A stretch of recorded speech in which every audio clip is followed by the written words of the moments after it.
ಭಾಷಣ ದಂಗಲ್ ರಾಜ್ಯ ಸರ್ಕಾರ ವರ್ಸಸ್ ಗವರ್ನರ್ ಅನ್ನುವಂಥ ರೀತಿಯಾಗಿದೆ. ಗವರ್ನರ್ ಗೆಹ್ಲೋಟ್ ವಿರುದ್ಧ ಕಾನೂನು ಸಮರ. ಭಾಷಣ ದಂಗಲ್ ರಾಜ್ಯ ಸರ್ಕಾರ ವರ್ಸಸ್ ಗವರ್ನರ್ ಗೆಹ್ಲೋಟ್ ವಿರುದ್ಧ ಕಾನೂನು ಸಮರ ಸಾರ್ತಾರ. ರಾಜ್ಯಪಾಲರ ವಿರುದ್ಧ ರಾಷ್ಟ್ರಪತಿಗಳಿಗೆ ಕಂಪ್ಲೇಂಟ್ ಹೋಗುತ್ತಾ? ಸರ್ಕಾರದ ಭಾಷಣ ಓದದ ವಿರುದ್ಧ ಹೋರಾಟ ಮಾಡ್ತಾರ. ರಾಜ್ಯಪಾಲರ ಭಾಷಣ ಬಳಿಕ ರಾಷ್ಟ್ರಗೀತೆ ಅನ್ನೋದು ಕಡ್ಡಾಯ. ರಾಜ್ಯಪಾಲರ ಭಾಷಣ ಬಳಿಕ ರಾಷ್ಟ್ರಗೀತೆ ಕಡ್ಡಾಯವಾಗಿ ಇರುತ್ತೆ. ಭಾಷಣದ ಬಳಿಕ ರಾಷ್ಟ್ರಗೀತೆಗೂ ಮುನ್ನವೇ ವಾಪಸ್ ಆಗ್ಬಿಟ್ರು ರಾಜ್ಯಪಾಲರು. ಹೀಗಾಗಿ ಗವರ್ನರ್ ವಿರುದ್ಧ ಹೋರಾಟಕ್ಕೆ ಪ್ಲಾನ್ ಆಗ್ತಿದೆಯಾ? ಸಿಎಂ ನೇತೃತ್ವದ ಸಂಪುಟ ಸಭೆಯಲ್ಲಿ ಗಂಭೀರ ಚರ್ಚೆ. ಸರ್ಕಾರದ ಜೊತೆಗೆ ರಾಜ್ಯಪಾಲರಿಂದಲೇ ಸಂಘರ್ಷ. ರಾಜ್ಯಪಾಲರ ವಾಪಸ್ ಕರೆಸಿಕೊಳ್ಳುವಂತೆ ಬೇಡಿಕೆಯನ್ನು ಶುರುವಾಗಿದೆ. ರಾಷ್ಟ್ರಪತಿಗಳಿಗೆ ಪತ್ರ ಬರೆಯುವ ಬಗ್ಗೆ ಗಂಭೀರ ಚರ್ಚೆ ಆಗ್ತಿರುವಂತದ್ದು. ತಜ್ಞರ ಸಲಹೆ ಪಡೆದು ಹೋರಾಟವನ್ನ ಮುಂದುವರಿಸಲು ನಿರ್ಧಾರ ಮಾಡ್ತಾರಂತೆ.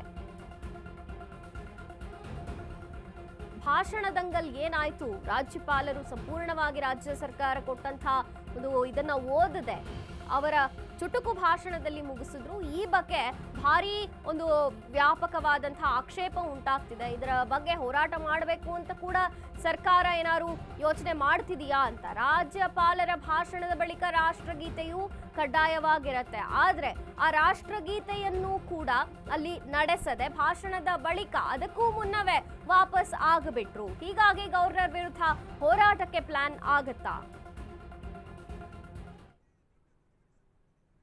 ಈ ಬಗ್ಗೆ ಹೆಚ್ಚಿನ ಮಾಹಿತಿಯನ್ನು ಕೊಡ್ತಾರೆ ನಮ್ಮ ರಿಪೋರ್ಟರ್ ದೀಪಾ. ದೀಪಾ, ಇವತ್ತಿನ ಈ ವಿಚಾರಗಳನ್ನು ನೋಡೋದಾದ್ರೆ ರಾಷ್ಟ್ರಗೀತೆ ಅನ್ನೋದು ಕಡ್ಡಾಯವಾಗಿರುತ್ತೆ. ಆದ್ರೆ ಅದಕ್ಕೂ ಮುನ್ನವೇ ಭಾಷಣವನ್ನ ಚುಟುಕಾಗಿ ಮುಗಿಸಿ ಹೋಗ್ಬಿಟ್ರು ರಾಜ್ಯಪಾಲರು. ಸರ್ಕಾರ ಏನಾದ್ರೂ ಈ ಬಗ್ಗೆ ಈ ವಿರುದ್ಧವಾಗಿ ಹೋರಾಟ ನಡೆಸುತ್ತಾ ಅಂತ? ಮಂಜರಿ, ಈಗಾಗಲೇ ರಾಜ್ಯಪಾಲರ ವಿರುದ್ಧ ಒಂದಿಷ್ಟು ನಿರ್ಣಯಗಳನ್ನ ತೆಗೆದುಕೊಳ್ಳುವಂತಹ ನಿಟ್ಟಿನಲ್ಲಿ ಅಂದ್ರೆ ಅವರ ನಡೆಯ ವಿರುದ್ಧ ಸರ್ಕಾರ ಆಕ್ಷೇಪವನ್ನ ವ್ಯಕ್ತಪಡಿಸಿದೆ. ಯಾಕಂದ್ರೆ ಸಹಜವಾಗಿ ಏನವರು ಪೂರ್ತಿ ಭಾಷಣವನ್ನ ಮಾಡ್ಬೇಕಿತ್ತು, ಅಟ್ಲೀಸ್ಟ್ ರಾಷ್ಟ್ರಗೀತೆಗಾದ್ರೂ ಕೂಡ ಅವರು ಗೌರವ ಕೊಟ್ಟು ಇದ್ದು ಹೋಗ್ಬೇಕಿತ್ತು. ಅದು ಯಾವುದು ಕೂಡ ಆಗಿಲ್ಲ.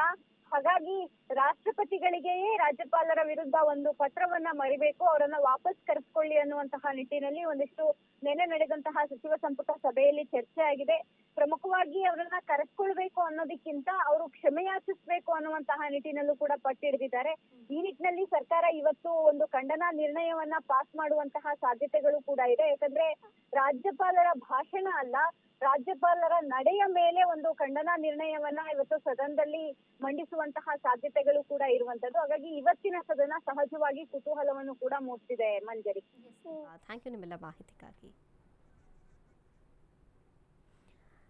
ರಾಜ್ಯಪಾಲರ ವಿರುದ್ಧ ಇದೀಗ ಹೋರಾಟ ಶುರುವಾಗುತ್ತಾ ಅನ್ನುವಂಥದ್ದು. ರಾಜ್ಯಪಾಲರು ಭಾಷಣದ ಬಳಿಕ ರಾಷ್ಟ್ರಗೀತೆಗಾದ್ರೂ ಗೌರವ ಇರಬೇಕಿತ್ತು.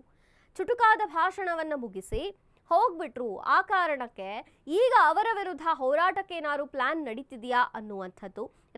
ರಾಜ್ಯಪಾಲರ ನಡೆಯ ಬಗ್ಗೆ ವ್ಯಾಪಕವಾದಂತಹ ಚರ್ಚೆ ಉಂಟಾಗ್ತಿದೆ.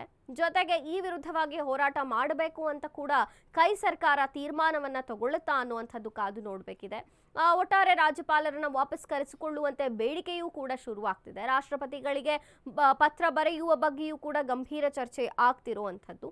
ತಜ್ಞರ ಸಲಹೆಯನ್ನ ಪಡೆದು ಹೋರಾಟ ಮುಂದುವರಿಸಲು ನಿರ್ಧಾರ ಮಾಡಲಾಗುತ್ತೆ ಅಂತ ತಿಳಿದು ಬಂದಿದೆ. ಭಾಷಣ ದಂಗಲ್ ರಾಜ್ಯ ಸರ್ಕಾರ ವರ್ಸಸ್ ಗವರ್ನರ್ ಅನ್ನುವಂತಾಗಿದೆ. ಹೋರಾಟ ಕಾನೂನು ಸಮರ ಏನಾಗುತ್ತೋ ಕಾದು ನೋಡಬೇಕಿದೆ.